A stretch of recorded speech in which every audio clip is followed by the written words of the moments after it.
guys, welcome back to the Laker family.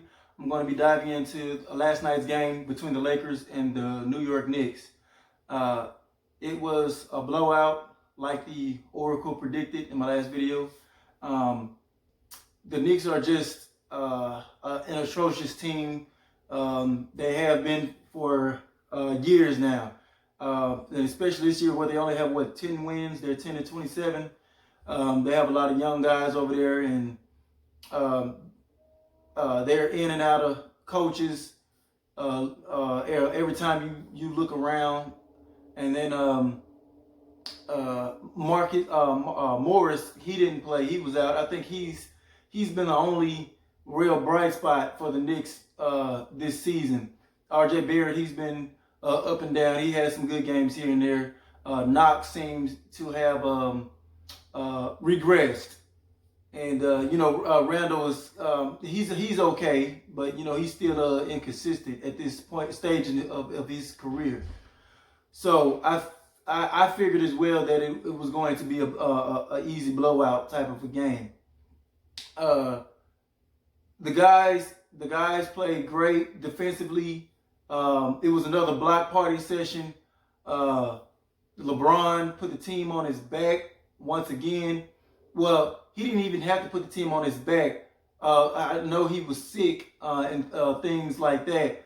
But for him to come out and still put up 31, 5 assists, 5 rebounds, 2 steals and a block, that's just that's amazing.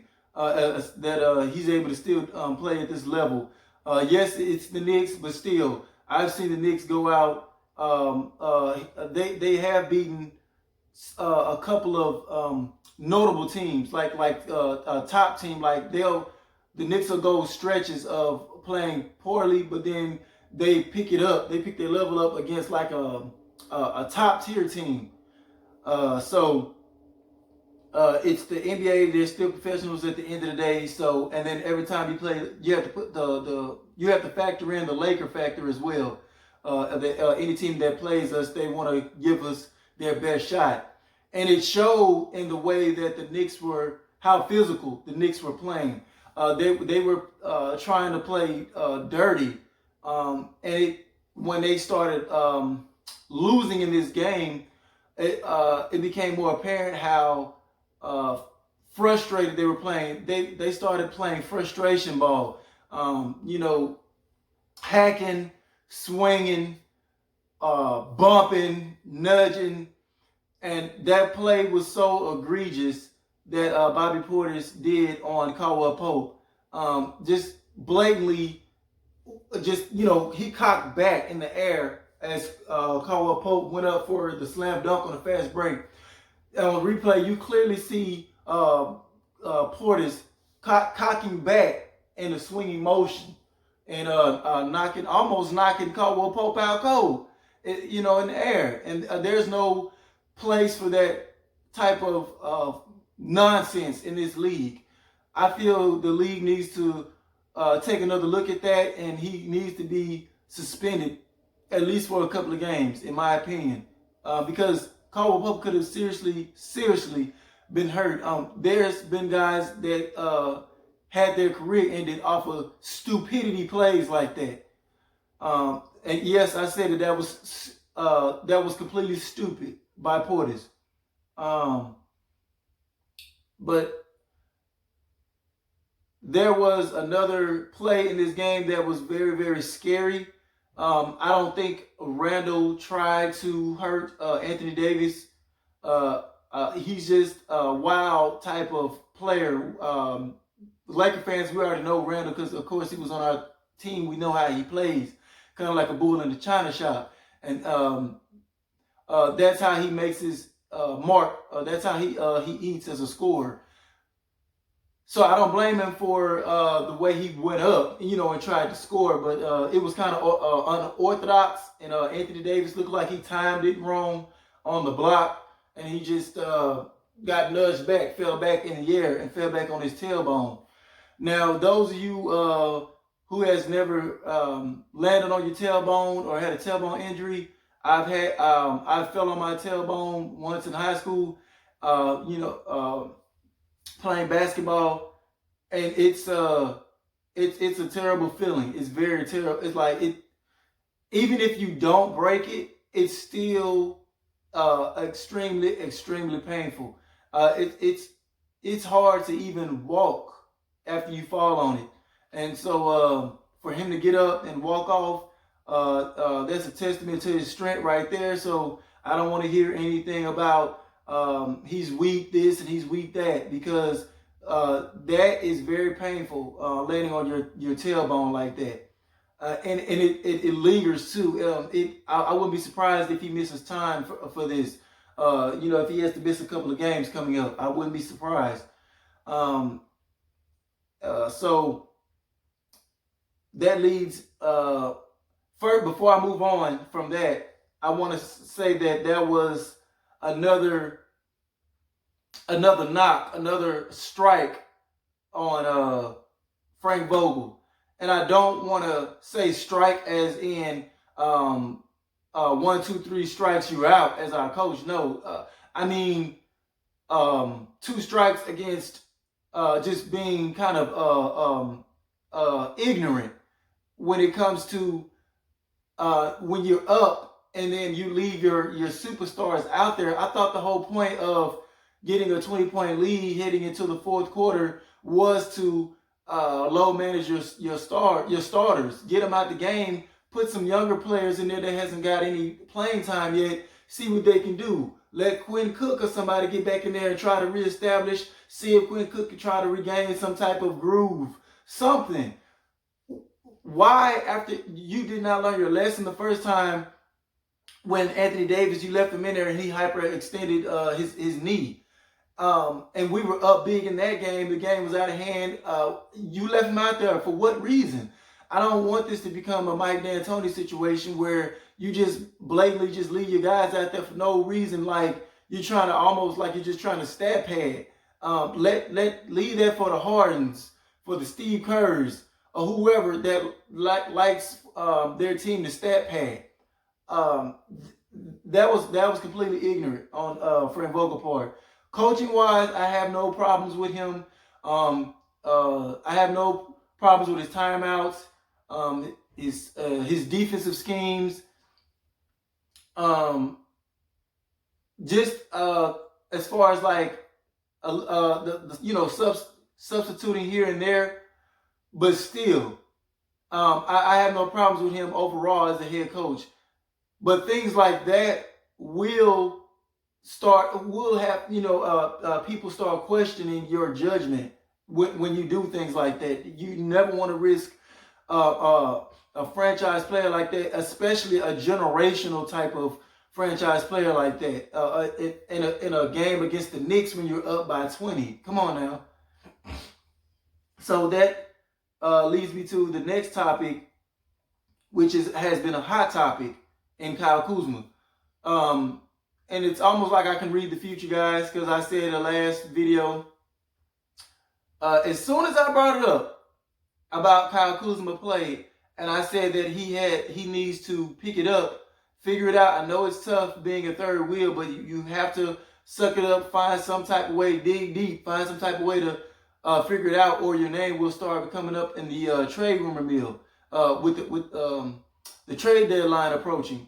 And sure enough, that same day after I did my video, Kuzma's name started coming up in rumors. Now, they didn't just come out and say that they're looking to shop him, but they're listening, basically. And I'm guessing teams are calling, inquiring about Kyle Kuzma, because they see, other teams can see as well that Kyle Kuzma has not clicked yet with this squad.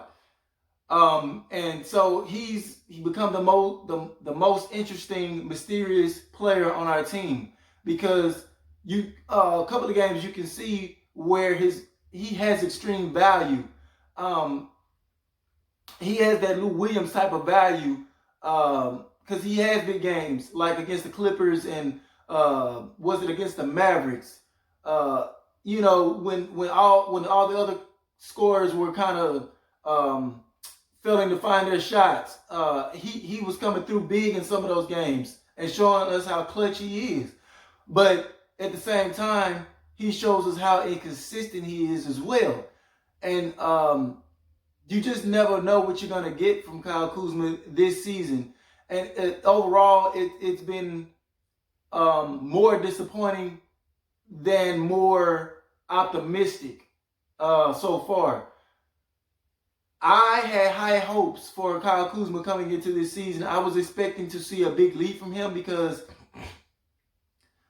you didn't have to worry about Brandon Ingram, Josh Hart, Lonzo. You didn't have to worry about all those guys taking shots away from you. And then plus, this is what his third or fourth year. So and he was talking such a good game before the season started about how much he worked on his game and how much people are going to be surprised to see how much he improved. I was looking forward to seeing a big jump, a big leap from Kyle Kuzma, and so far that has not been the case. So I'm stuck in between. I don't want to see Kyle Kuzma go, but at the same time, if there is something out there that can help us, can guarantee us a championship this season, then we have to have our ears open. But I still would hate to see him go. I've heard rumblings about Bogdanovich from the Kings. The Kings have inquired about Kyle Kuzma. They're looking to offer that deal up. Bogdanovich, in my opinion, has been more consistent and more of a consistent three-point shooter than Kyle Kuzma. They average around the same points, 14 for Bogdan and 12 for Kyle Kuzma. I just feel Kyle Kuzma has more explosive ability. He has the capability of going bonkers in a game more than Bogdanovich. But Bogdanovich is the more consistent player that you can count on. Hey, I'm passing the ball, knock it down. And he's going to knock it down. I expect you to make the right high IQ play consistently. He's going to do that. Kyle Kuzma, not so much. He's more of a wild card factor. And that leads back to, is his IQ all the way there? And, I've heard people question that about him. So, is he just a Jordan Clarkson type of player? Because remember, when Jordan Clarkson was on our team early on, people were saying that this guy has a ton of potential. He has Westbrook type of potential if he puts it all together. But he just never put IQ and athleticism and skill all together in one package. He never was able to do that. So he became a high-level role player. That's what Jordan Clarkson is right now, a high-level role player. And that might be, I'm afraid that might be the path that Kyle Kuzma is heading down. I wanted him to be an all-star type level player. And so far, he has not been able to put the whole complete total package together. Whether it's IQ, defense, scoring, it's like sporadic with him. He might show IQ here 1 minute, and then 1 minute he doesn't. He show athleticism here, 1 minute he doesn't. He might show defense here, 1 minute he doesn't. He might show high octane scoring one minute, next minute he doesn't.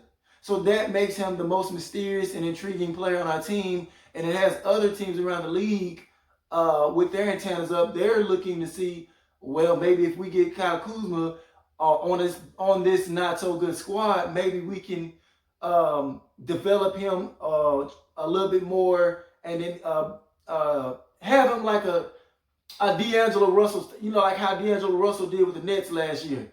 If we feel like we can get Kyle Kuzma on a team like that with us, he could probably elevate us, get people in the seats, and we could possibly get him into an All-Star game.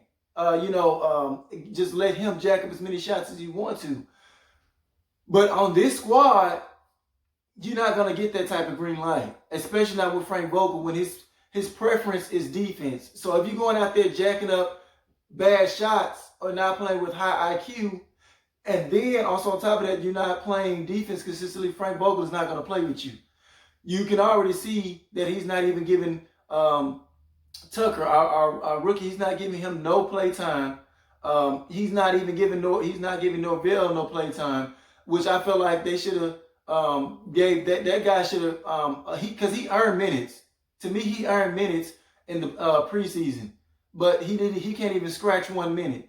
So Frank Vogel has shown us that he's not willing to play around with youthful players, and especially players that don't play defense or doesn't show a consistent level of IQ. I think I rambled on enough about Kyle Kuzma, but that's my take on that situation. If you put a gun in my head, I would say keep Kyle Kuzma because the good outweighs the bad right now. Yes, it hasn't been all peaches and cream, but I feel down like even the end of the season and beyond, he has a chance to be great. So let's give him time to figure it out. Danny Green had a decent game, 11 points. I'm happy as long as he gives me more than 10 points a game. Bradley is showing consistency over the past 4 or 5 games. 12 points, 2 of 2 from the 3-point range, playing good defense.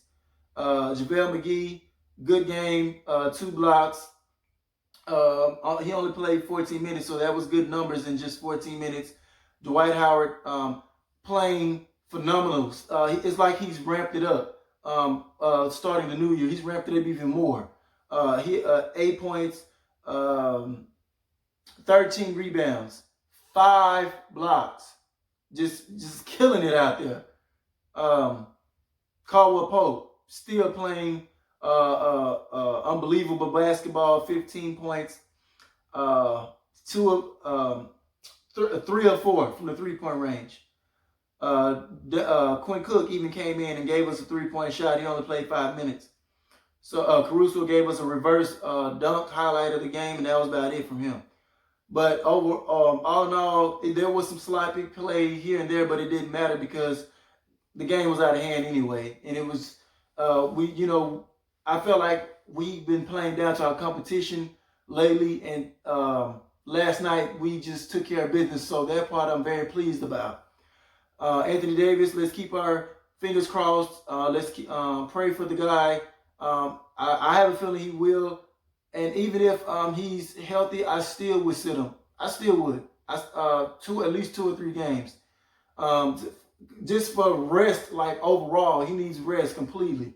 He shot 2 for 8. He didn't take a lot of shots, to get back in his groove or whatnot.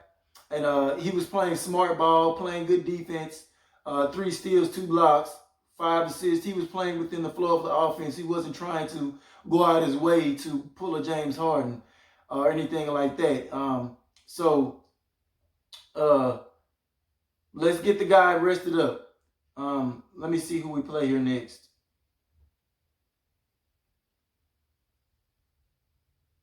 That was very, very scary, and had everybody, whole Laker Nation, holding their breath.